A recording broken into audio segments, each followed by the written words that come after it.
Shocking news this week when the Department of Justice released this memo about Jeffrey Epstein. I will be explaining what information was released and why it is making everyone angry.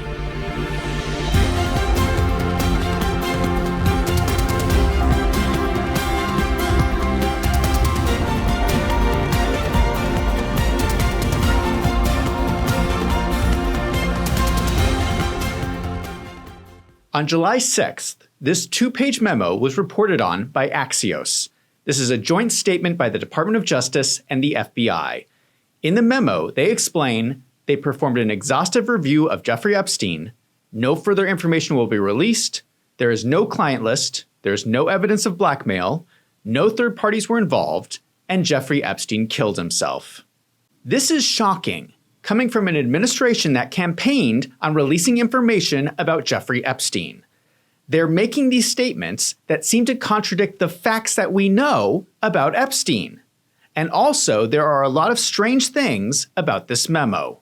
To start with, this memo is not signed by anyone. It only has a generic heading for the U.S. Department of Justice and the Federal Bureau of Investigation. Who wrote this memo? Who signed off on this? We do not know. And later, anyone can always claim, well, I didn't write that, so I don't know how it happened. This memo looks like no one is taking accountability. It's very suspicious that they would do this with such a high-profile case. Second, the overall concept does not make any sense. They are telling us there is no evidence, no crimes, and no case against Jeffrey Epstein. Then why did he kill himself? Ghislaine Maxwell went to prison on 5 charges of sex trafficking and conspiracy. Why did Ghislaine Maxwell go to prison if no one else was involved? The argument in the memo is that Ghislaine Maxwell and Jeffrey Epstein were the only people involved in these crimes and no one else. This directly contradicts the testimony of the victims. Here is the diary of Virginia Giuffre, who unexpectedly died in April. I used to be watched by Epstein's hidden cameras, which I have seen myself.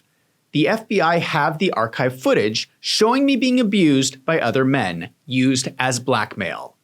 The Department of Justice explains that they cannot release any more information because they need to protect the victims. But the victims are contradicting what they are claiming. The victims want the information to be released so they can get justice. By allegedly covering up this information, the government is protecting the criminals. Additionally, they admit in the memo that Jeffrey Epstein files include 300 gigabytes of data and physical evidence, 10,000 downloaded videos and images of illegal child sex abuse material and other pornography, and over 1,000 victims. That is a lot of information. You are telling me that out of all that information, there is not one piece of evidence suggesting that anyone else was involved. I find that unbelievable. Apparently, not one of those over 1,000 victims could describe anyone they were trafficked to. Again, this contradicts what the victims themselves are saying. I have spent the last 17 years in my own prison for what she, Jeffrey, and all the co-conspirators did to me. I was raped repeatedly. I was raped 3 times a day sometimes. And I was not the only girl on that island. There was a constant stream of girls being raped over and over and over again. And yes, Ghislaine must die in prison because I've been in hell and back for the last 17 years. That was Sarah Ransom explaining what Jeffrey and all the co-conspirators did to me. The victims are saying that third parties were involved. The next problem with the memo is the strange wording. They say, this systematic review revealed no incriminating client list. Do you see how this is sneaky language? They didn't claim there was no client list. They said there was no incriminating client list. We know the FBI have the names of the people who visited the island and all the people who associated with Jeffrey Epstein. Why don't they release that? If it is not incriminating, Why not release the list? The memo goes on to say, there was also no credible evidence found that Epstein blackmailed prominent individuals. Again, do you see how this is sneaky language? They didn't say there was no evidence. They said there was no credible evidence. That's a judgment they are making. Why do they not release the evidence and let us decide if it is credible? The memo goes on to say the files did not expose any additional third parties to allegations of illegal wrongdoing. That is more sneaky language. They're not saying there were no third parties, just no third parties that were doing something illegal in their opinion. The big problem here is they're telling everyone to just trust them. If you want to protect the victims, fine. Blur out their bodies. That's really easy to do. But if there are other people in those videos committing crimes, why can't you just tell us who they are? Or release all the other evidence in the case that does not relate to the victims? What about all the financial transactions Jeffrey Epstein was receiving from other people? Why can't we know who those came from? They're not going to release any of the evidence, but they want everyone to take their word that there's nothing important in the files. It's very hard to trust their word when they will not even sign their own memo. It is also hard to trust their word when this memo contradicts their own statements. Here's Pam Bondi a few months ago. DOJ may be releasing the list of Jeffrey Epstein's clients. Will that really happen? It's sitting on my desk right now to review. That's been a directive by President Trump. I'm reviewing that. I'm reviewing JFK files, MLK files. That's all in the process of being reviewed because that was done at the directive of the president from all of these agencies. She said the client list was sitting on her desk for review. How could there have been a client list a few months ago and now suddenly there is no client list? That's strange. Here's White House Press Secretary Caroline Leavitt when she was asked about this contradiction. Yes, she was saying the entirety of all of the paperwork, all of the paper in relation to Jeffrey Epstein's crimes. That's what the Attorney General was referring to, and I'll let her speak for that. It sounds to me like she's trying to cover it up. I noticed something very interesting about this statement. If you know anything about Caroline Leavitt, she's almost always seen wearing a cross necklace around her neck. Here's a cross. Here's a cross. People will make fun of Caroline Leavitt's religion, but she refuses to stop wearing her cross. But did you notice that on this day when she's asked about Jeffrey Epstein, she decides to not wear a cross? Why is that? Could it be that she cannot stand to lie while wearing the cross? I think this is very suspicious.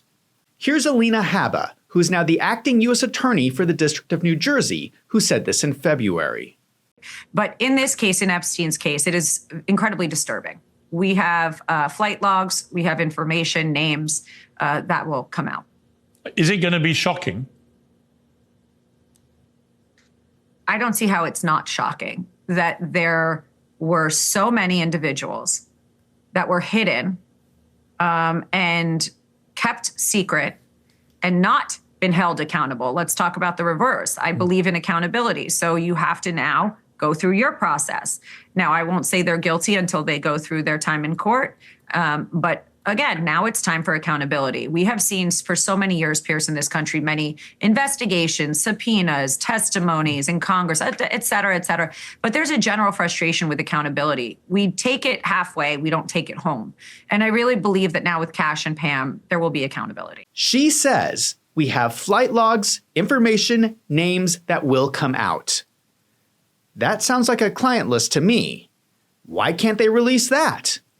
And then there was this statement during Kash Patel's confirmation hearing to become the FBI director.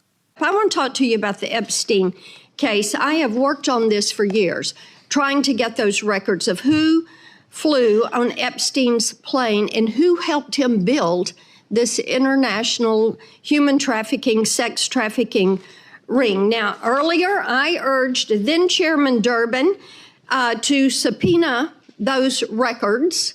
And I ended up being blocked by Senator Durbin and Christopher Wray. They stonewalled on this.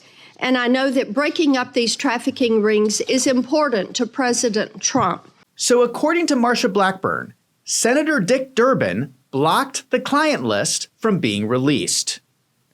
If there was no client list, what exactly was Dick Durbin blocking from being released? Listen to how Kash Patel responds to those remarks. So will you work with me on this issue so we know who worked with Jeffrey Epstein in building these sex trafficking rings? Absolutely, Senator. Child sex trafficking has no place in the United States of America, and I will do everything, if confirmed as FBI director, to make sure the American public knows the full weight of what happened in the past and how we are going to countermand missing children and exploited children going forward.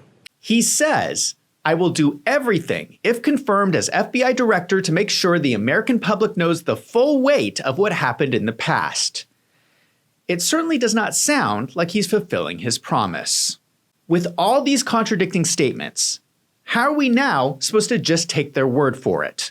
The one piece of new evidence they did release is footage from the jail.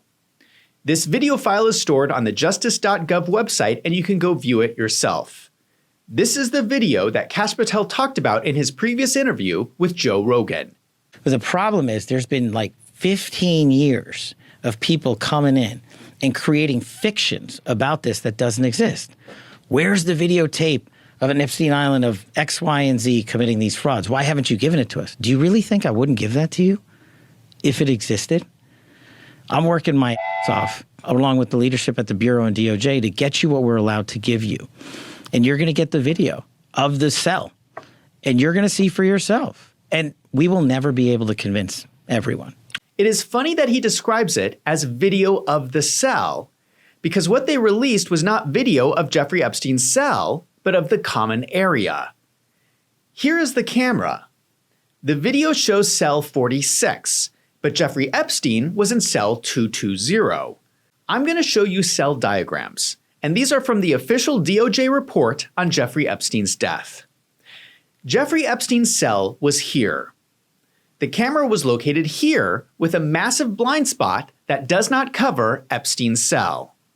Even this diagram is exaggerated because it shows that the camera covers the stairs leading to Epstein's cell. But you can clearly see from the video that you can only barely see the stairs. Someone absolutely could go up the stairs to Epstein's cell without ever being on camera. This video does not prove anything. What is even more disturbing is there is a minute missing from the video footage. The video cuts out from 11:58 to midnight. Why would the DOJ release video where 1 minute is mysteriously missing? On top of that, if you look at the metadata of the video file, you can see that it was actually spliced together from 2 different clips. This is proof that the video was somehow edited. You also need to understand the context of this video. This is a diagram of all the cameras. Out of all of these cameras, only one camera was able to record footage because there was a problem with the hard drives. All the other cameras would have shown Jeffrey Epstein's cell and the path leading up to it. But only the camera with a blind spot was the one that recorded, and that camera has 1 minute of missing footage. Pam Bondi was asked about the missing minute of footage at a cabinet meeting on Tuesday. And the minute missing from the video, we released the video showing definitively the video was not conclusive, but the evidence prior to it was showing he committed suicide. And what was on that, there was a minute that was off the counter. And what we learned from Bureau of Prisons was every night, they redo that video. It's old, from like 1999. So every night the video is reset, and every night should have the same minute missing. So we're looking for that video to release that as well, showing that a minute is missing every night. And that's it on Epstein.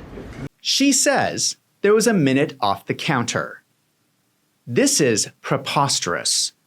Security systems are not designed this way. You're telling me that they intentionally have 1 minute of missing footage every night. In a prison? I just don't believe that.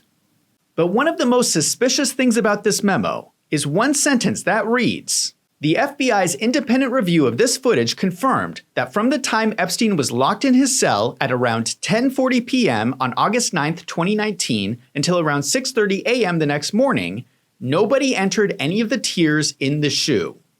This is new information. This contradicts the information from their own report from the Department of Justice. In the initial DOJ report, it states, at approximately 7 p.m., contrary to BOP policy but with the permission of a unit manager, Epstein is permitted to place an unmonitored telephone call to a number with a New York City area code, purportedly to speak with his mother. In actuality, Epstein speaks with someone with whom he allegedly has a personal relationship. After the call, Epstein is returned to his cell where he remains without a cellmate. Why does the initial report say that Jeffrey Epstein was brought to his cell after a 7 p.m. phone call, but this new memo says that Jeffrey Epstein was locked in his cell at 10:40 p.m.? That is a pretty major discrepancy that happened right before he died. What is even more strange, if we look at the video, something strange happens around 10:40 p.m. At 10:38 and 50 seconds, one of the guards gets up from their desk and walks over into the blind spot.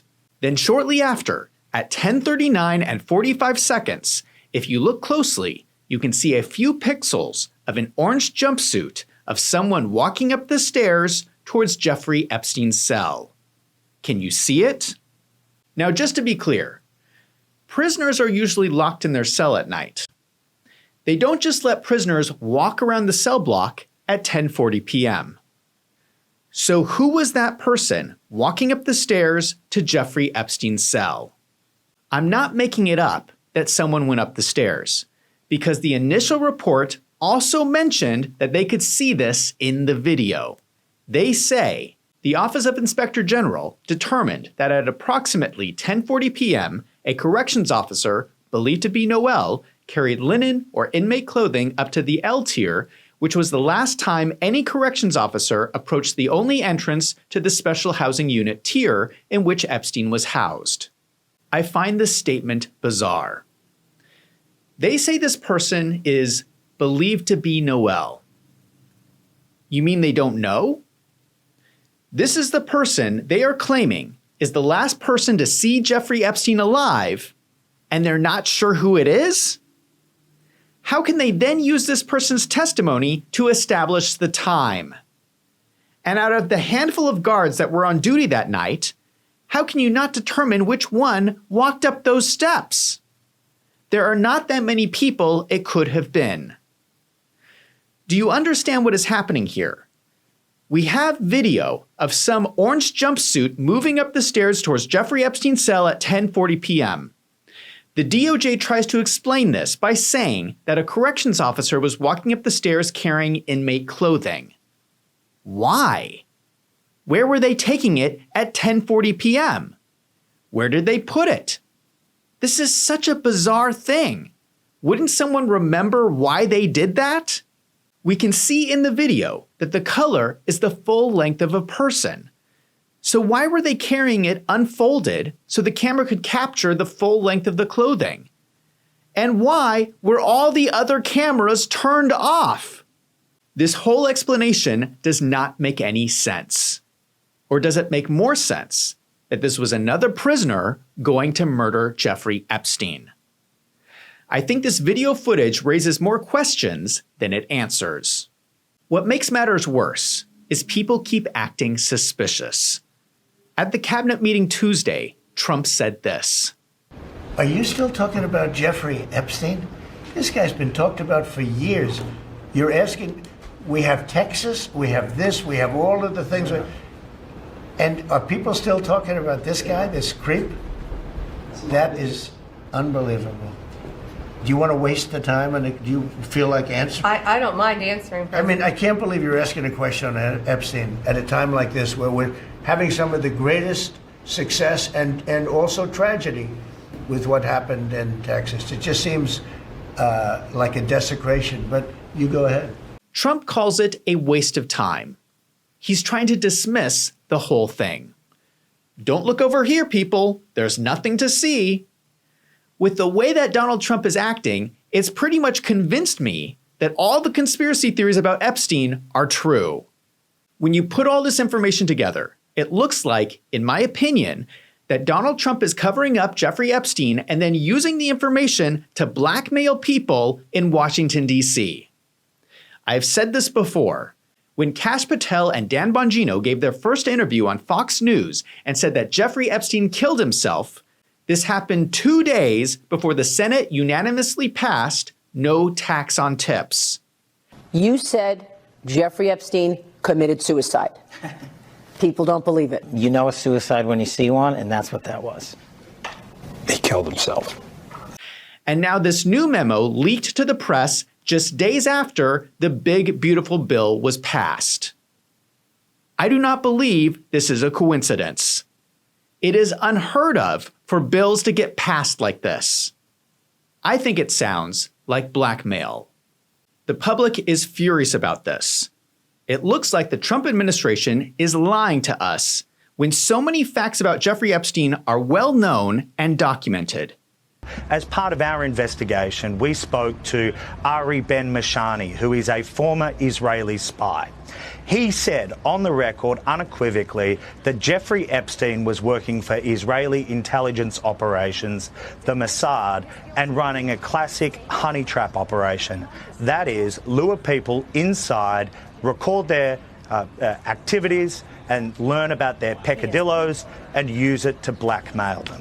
This is a former spy on the record in the new book, Epstein, Dead Men Tell No Tales. Interestingly, this person was also the handler of Jeffrey Epstein's best friend and ex-girlfriend, Ghislaine Maxwell. She was said to have been one of the women who helped procure the underage girls for Epstein. She has denied that. But her father was Robert Maxwell, a media and press baron who owned the Mirror News Group in England and also the New York Daily News. He was a former Mossad agent. And according to my source, Ari Ben-Mashari, the business that Robert Maxwell had was turned over to Jeffrey Epstein almost in a switch before Robert Maxwell died in mysterious circumstances off the back of a boat in 1991. We also know that Jeffrey Epstein was working as an informant for the FBI because it is written in his court documents from 2008. Here's what Dan Bongino used to say before he took his role at the FBI. A year and a half after that, I'm in a green room at Fox, and I'm not going to say who because they didn't give me permission to share it, but the short story, but not who they are. It says, you know, Epstein's an intelligence asset for people in the Middle East, right? I'm like, no, I didn't know that. I'm like, you sure of that? The person, let's say, is like, I'm absolutely sure of that. That he's either a witting or unwitting asset, intelligence asset, meaning his plane and that island, the cameras, there's a big assumption out there that these videotapes were exclusively in the custody of Epstein. That's a huge mistake. The reason they wanted this story to go away is because there's an assumption like, oh yeah, Epstein had him. No, he wasn't the only one who had him, according to this source. These assets, that's why this blackmail story makes so much sense. Which Middle Eastern countries they are, I don't know. But this person, who's a very, very good reporter, I mean, aces, right? Swore Epstein was either a witting or unwitting intelligence asset, and they may have had his plane wired up, and they're the ones who have all this stuff. So the point is, to sum it up, how do you know some of these countries aren't going to some of these power players who aren't making decisions because, hey, you wouldn't want this video out there, right? Here is Alan Dershowitz, Jeffrey Epstein's former lawyer from 2008, who was involved in this whole scandal. So let me tell you, I know for a fact documents are being suppressed. And they're being suppressed to protect individuals. I know the names of the individuals. I know why they're being suppressed. I know who's suppressing them. But I'm bound by confidentiality from a judge and cases, and I can't disclose what I know. But I hand to God, I know the names of people whose files are being suppressed in order to protect them. And that's wrong. Just out of curiosity, without names, are these politicians, business leaders, both?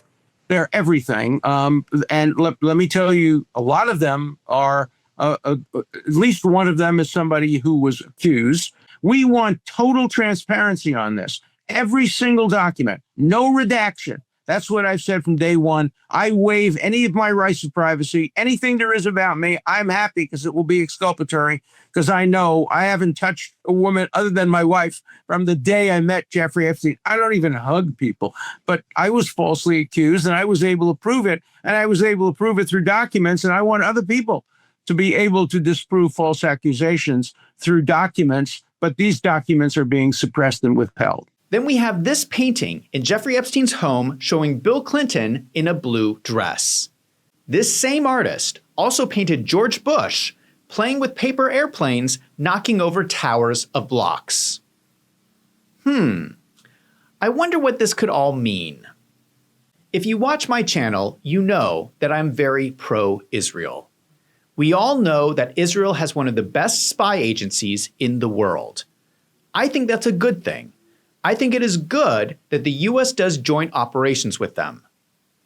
But if Jeffrey Epstein was involved in Israeli spy operations and US spy operations, and any of those operations involved sexual crimes with children targeting US citizens on US soil, that crosses a line. That crosses several lines. That needs to stop, and these people need to be held accountable. Now, I've seen some comments online of people excusing the cover-up, claiming Washington, D.C. is always going to run on blackmail. If Trump is doing good things for America, why does it matter? Now, it is true that Trump has done incredible, amazing things in his first 6 months as president. America is already becoming a better country. But if he is accomplishing these things through blackmail, it's a big problem. And let me explain why. These people are suggesting the philosophy, the ends justifies the means. Besides the fact that covering up for people committing these crimes on children is horrible, there are also very practical reasons this is bad for Trump. It's a very short-term perspective.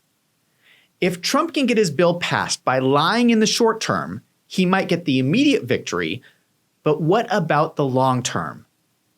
If Trump is telling lies, that creates a weakness that other people can then use against him. We already see this happening. On July 5th, Trump's newly formed enemy, Elon Musk, just posted on X.com that he is forming the America Party. Elon Musk keeps posting about Jeffrey Epstein. He posted, "What's the time?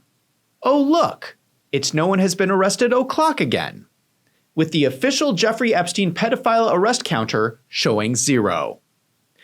I've got to say, he has a point. He then posted this: "They arrested and killed Peanut, but have not even tried to file charges against anyone on the Epstein client list. Government is deeply broken." Once again, Elon Musk is right. You may remember that I covered this story.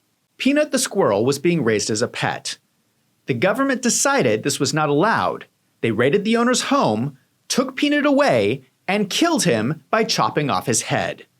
Is it fair that we live in a society that would do this to an innocent squirrel, and no one is even being investigated for these horrible crimes against children? Elon Musk is not the only person out to get Trump. Democrat-leaning journalist Jake Tapper has also been covering the story on CNN. In case you don't know who Jake Tapper is, here is an example of his reporting where he compared Donald Trump to Hitler. The dehumanizing rhetoric of Adolf Hitler is once again alive and well on a national political stage, this time, of course, in the United States. And he uses the term poisoning the blood of our country, poisoning the blood of our country. If you were to open up a copy of Hitler's Mein Kampf, you would find the Nazi leader describing the mixing of non-Germans with Germans as poisoning.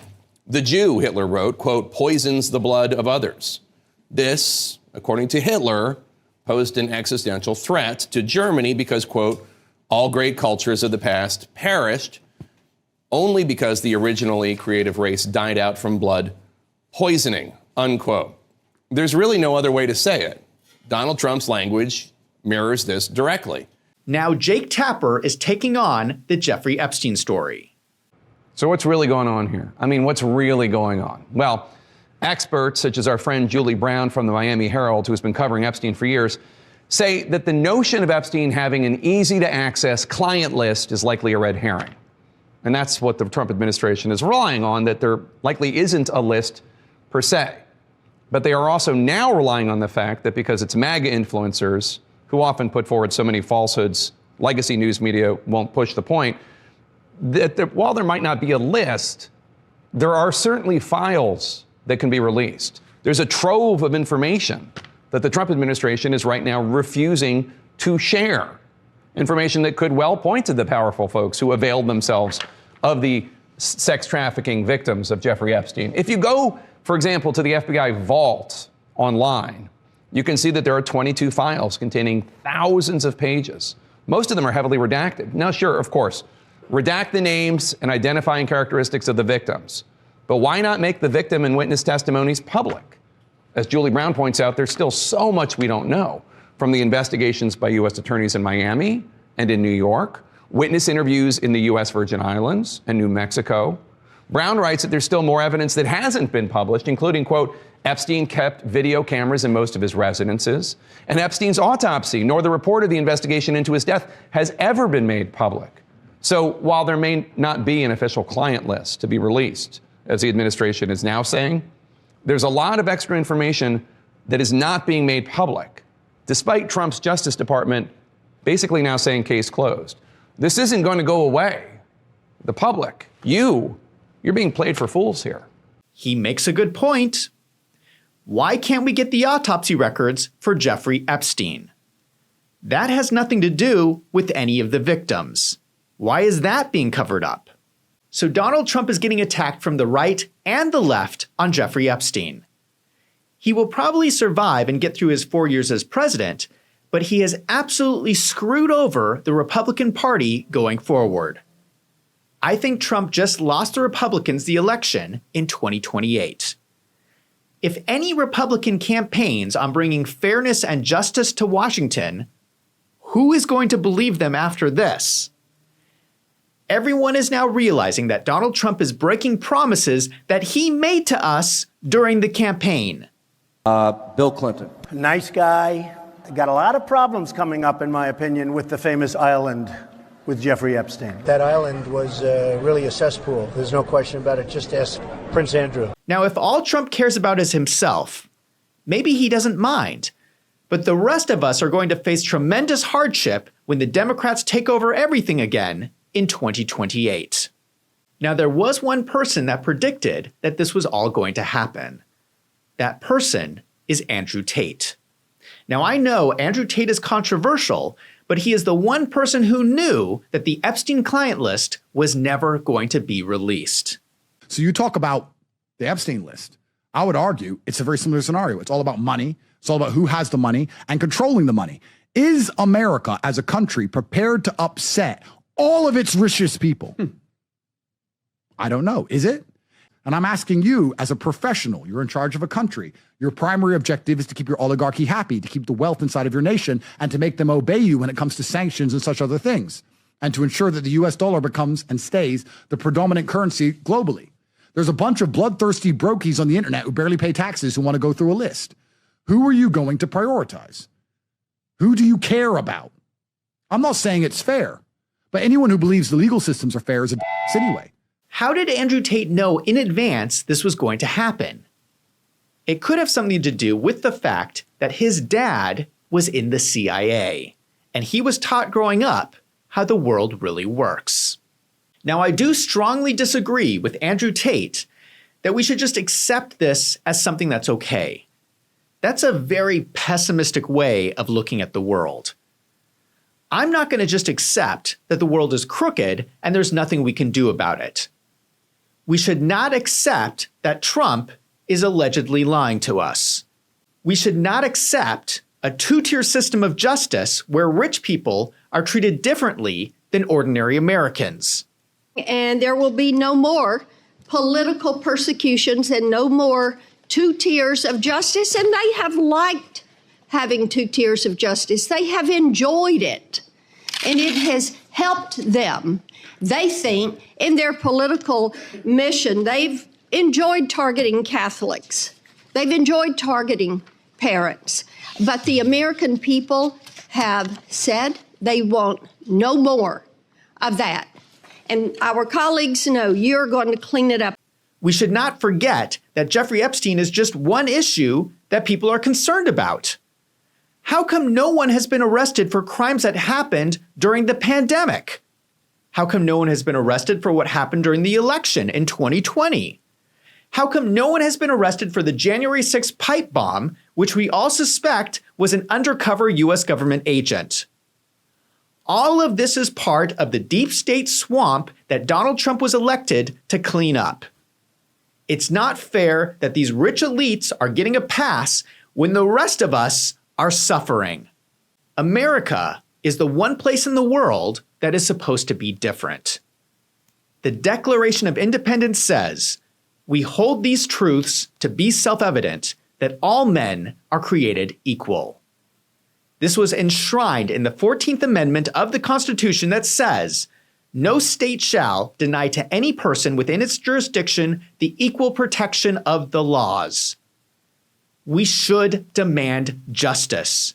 We should demand equality, because that is our right as Americans. I think this memo is a joke, and I think everyone involved is a bunch of liars. Now I want to hear from you.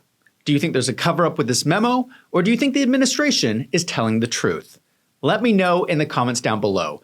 And if you like this video, don't forget to hit that subscribe button so you don't miss out on future videos. If you find my videos helpful, consider signing up for a membership on my website, wolvesandfinance.com. For $6 a month, your support helps me to keep making these videos. Thank you to everyone who has signed up. I'm Zach from Wolves and Finance. Thank you for watching.